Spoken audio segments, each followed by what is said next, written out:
Assalamualaikum warahmatullahi wabarakatuh. Alhamdulillah, wassalatu wassalamu ala rasulillah Sayyidina Muhammad ibn Abdullah wa ala alihi wa sahbihi wa mawala, amma ba'du.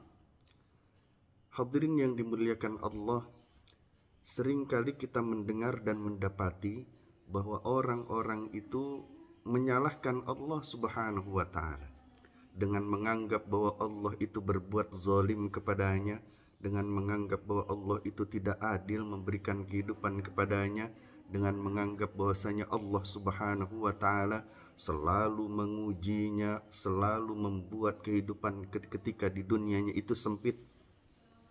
Bagaimana kita menyikapinya? Kita harus rubah cara pandang kita kepada Allah subhanahu wa ta'ala. Allah subhanahu wa ta'ala berfirman di dalam surah Yunus ayat ke-44. A'udzu billahi minasyaitonir rajim. Bismillahirrahmanirrahim. Innallaha la yazlimun nasa syai'a walakinnan nasa anfusahum yazlimun. Sesungguhnya Allah subhanahu wa ta'ala la yazlimun nasa syai'a, tidak pernah, tidak akan mungkin, mustahil menzolimi manusia. Walakinnan nasa anfusahum yazlimun. Akan tetapi manusia itu sendirilah yang menzolimi dirinya sendiri. Hadirin yang dimuliakan Allah, Allah subhanahu wa ta'ala yang maha penyayang, yang maha kasih itu mustahil menzalimi hambanya. Dan ini Allah tegaskan dalam surah Yunus ayat ke-44 tadi. Maka rubah cara pandang kita terhadap Allah subhanahu wa ta'ala, bahwa Allah subhanahu wa ta'ala itu memberikan ujian-ujian dan cobaan-cobaan kepada kita dalam rangka apa? Dua hal, hadirin. Yang pertama, karena untuk menghapus dosa-dosa kita yang belum sempat diistighfari dan ditaubati di hadapan Allah. Yang kedua, untuk mengangkat derajat seseorang agar tinggi derajatnya di hadapan Allah subhanahu wa ta'ala. Bukankah kita sudah seringkali mendengar dan membaca, bahkan mungkin mentadabburi firman Allah subhanahu wa ta'ala di dalam surah Al-Ankabut ayat kedua sampai ketiga. A'udzu billahi minasyaitonir rajim.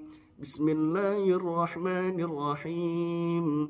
Ahasiban nasu an yutraku an yaqulu amanna wa hum la yuftanun. Walaqad fatanna alladhina min qablihim فَلَيَعْلَمَنَّ اللَّهُ الَّذِينَ صَدَقُوا وَلَيَعْلَمَنَّ الْكَاذِبِينَ. Apakah manusia mengira bahwa mereka dibiarkan saja berkata kami beriman kepada Allah, sedangkan mereka tidak diuji lagi? Maka sesungguhnya kami telah menguji orang-orang sebelum mereka.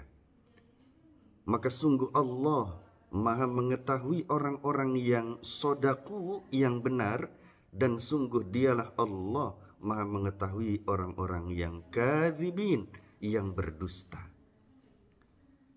Kita memang hidup di dunia pasti mengalami ujian dan cobaan. Pasti ada masalah-masalah. Kalau tidak mau ada masalah, ujian, dan cobaan, ya tidak di dunia tentunya. Karena dunia itu memang tempatnya ujian, dunia itu memang tempatnya permasalahan. Tapi bagaimana caranya kita menyikapi ujian-ujian dan cobaan itu, serta menghadapi masalah-masalah itu dengan tetap mendahulukan adab akhlak kita yang baik kepada Allah subhanahu wa ta'ala. Jangan sekali-kali kita menganggap bahwa Allah tidak adil, Allah nggak sayang sama saya, Allah telah menzolimi saya. Kenapa kehidupan saya selalu sempit? Ini akhlak yang tidak baik di hadapan Allah. Bagaimana caranya? Yang pertama, yakinlah bahwa Allah Subhanahu wa ta'ala tidak pernah menzalimi hambanya. Yang kedua, Allah menguji hambanya itu untuk apa? Untuk menebus dosa-dosanya. Apalagi dosanya itu belum dimintakan ampun, bertaubat dirinya kepada Allah Subhanahu wa ta'ala.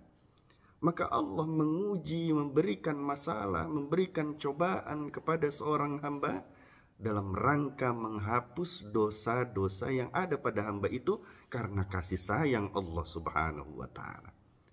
Karena dosa, dzunub, jikalau dibuka, intinya adalah siksa. Jikalau seseorang itu berjalan untuk melakukan dosa-dosa, artinya dia berjalan menuju siksa-siksa. Bukan Allah yang ingin menyiksa mereka, tapi Allah Subhanahu wa ta'ala menjadikan dosa itu adalah satu tempat di mana orang yang berjalan kepadanya itu adalah menuju kepada siksa-siksa. Artinya kalau seorang disiksa itu ya bukan karena Allah yang menyiksa, tapi karena memang dirinya berjalan menuju dosa dan dosa itu isinya adalah siksa. Hadirin yang dimuliakan Allah. Maka isilah kehidupan kita dengan banyak beristighfar kepada Allah Subhanahu wa ta'ala, banyak bertaubat kepada Allah Subhanahu wa ta'ala akan semua dosa-dosa yang pernah kita perbuat, baik dosa secara lahiriah maupun batiniyah. Bukankah baginda Rasul sallallahu alaihi wasallam itu mengajarkan kita satu doa, dan doa ini sangat luar biasa, mencakup seluruh dosa-dosa yang pernah kita lakukan. Dan doa itu dibaca di mana? Ketika di tahiyat akhir sebelum salam. Baginda Rasul sallallahu alaihi wasallam mengajarkan kepada kita baca doa. Apa doanya? Allahumma ghfirli ma qaddamtu wa ma akhartu wa ma asrartu wa ma a'lantu wa ma asraftu wa ma anta a'lamu bihi minni antal muqaddim wa antal muakhiru la ilaha illa anta. Kita memohon kepada Allah Subhanahu wa ta'ala dengan doa ini agar Allah mengampuni dosa-dosa kita. Ma qaddamtu yang terdahulu, wa ma akhartu apa yang akan datang. Bahkan dosa yang belum kita lakukan kita sudah minta ampun dulu sama Allah Subhanahu wa ta'ala. Agar ketika menjalani kehidupan kita ini kita tidak berjumpa dengan ujian yang sifatnya untuk menghapus dosa-dosa. Kita minta apa lagi di sana? Wa ma asrartu wa ma a'lantu. Dosa yang kita rahasiakan, dosa yang terang-terangan kita perbuat di hadapan Allah Subhanahu wa ta'ala. Bahkan dosa yang hanya Allah saja yang tahu kalau itu adalah dosa. Kita minta ampun kepada Allah akan semua itu. Hadirin yang dimuliakan Allah, khususnya bagi diri kami sendiri, ayo jangan pernah lagi kita menganggap bahwa Allah itu berbuat zalim kepada kita. Bahwa Allah Subhanahu wa ta'ala itu memang menyebabkan kita sempit hidupnya, yang memberikan ketidakenakan. Itu semua karena dosa-dosa kita ternyata yang belum dimintakan ampun di hadapan Allah. Yang kedua, bisa jadi seseorang itu mengalami kesempitan hidup, ketidakenakan kehidupan, itu karena apa? Karena Allah sayang kepadanya, ingin mengangkat derajatnya tinggi di hadapan Allah. Allah ingin dekat dengannya, Allah ingin cintanya, Allah ingin dicintai dan mencintainya.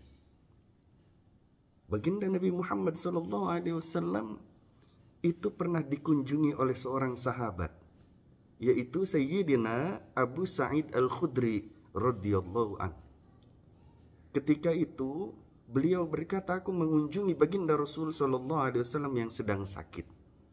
Maka kemudian aku letakkan tanganku di selimut baginda Rasul SAW dan sangat panas, lebih panas dari orang-orang yang demam pada umumnya. Maka kemudian baginda Rasul SAW bersabda kepadanya, inna kadzalika yudha'ifu lanal bala wa yudha'ifu lanal ajr. Baginda Rasul bersabda, sungguhnya kami para nabi diberikan ujian yang sangat dahsyat oleh Allah Subhanahu wa ta'ala, sehingga pahala kami ini dilipat gandakan oleh Allah Subhanahu wa ta'ala. Hadirin yang dimuliakan Allah, Maka jalani kehidupan ini dengan banyak melakukan kebaikan dari amal ibadah di hadapan Allah Subhanahu wa taala agar derajat kita tinggi di hadapan Allah Subhanahu wa taala. Assalamualaikum warahmatullahi wabarakatuh.